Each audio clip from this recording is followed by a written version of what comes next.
राई और चोरी। लेखक हैं प्रभात, चित्रकार है सुनीता, प्रकाशन किया है रूम टू रीड ने। ये कहानी है, हर साल बरसात के मौसम में राई की गाय पहाड़ों पर भेज दी जाती थी जहाँ उसे भरपूर चारा मिलता था। लेकिन गाय चोरी को जब राई की याद आती तो वह उससे मिलने वापस गांव आ जाती। और चोरी के अचानक वापस आने से क्या हुआ होगा, बताइए। क्या लगता है कि तुम्हें क्या हुआ होगा? चलिए हम कहानी की शुरुआत करते हैं और कहानी हम पढ़ते हैं।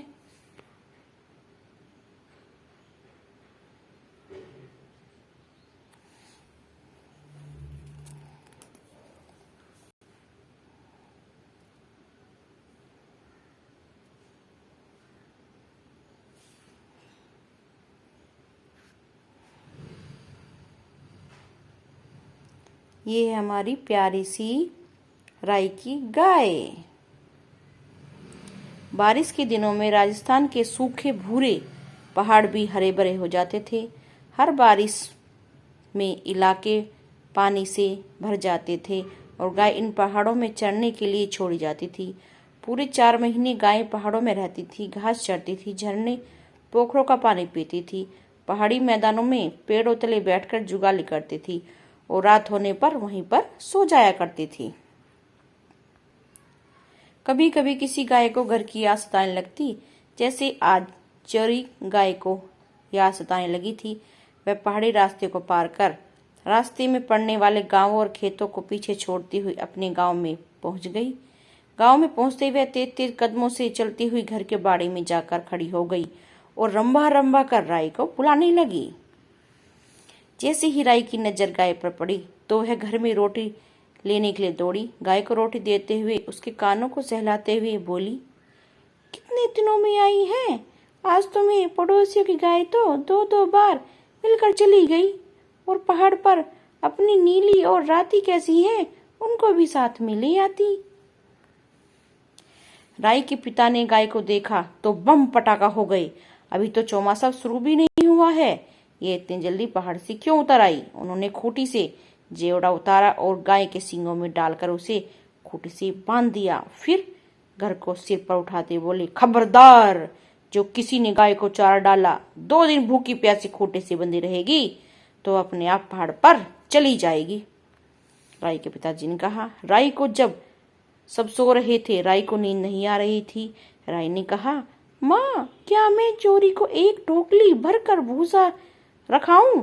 माँ ने कहा, मुझे नहीं मालूम, अपने पिताजी से पूछ लो। क्यों? आपको क्यों मालूम नहीं है माँ? क्या भूसा अकेले पिताजी ने ही तैयार किया है? क्या वो अकेले खलिहान से ढोकर हिलाई से? क्या आपने खुद से ही भूसा घर में नहीं भरा?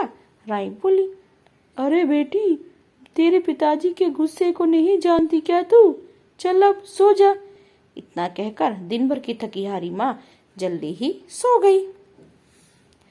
राई जागती रही। सुबह पिताजी ने देखा किसी ने चीरी गाय को ढोकली भरकर भूसा डाल रखा है, बाल्टी भरकर पानी भी पिलाया है।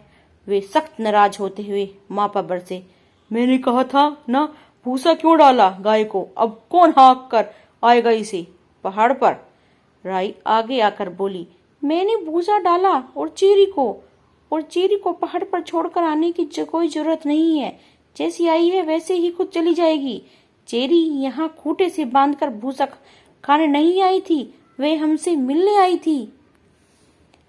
पिता बेटी की ये बात सुनकर चुप हो गए। अरे बेटी, मैंने मना का किया था, अब ये चेरी वापस पहाड़ पर जाने में नखरे करेगी और चली भी जाएगी तो बार बार वापस आएगी नहीं।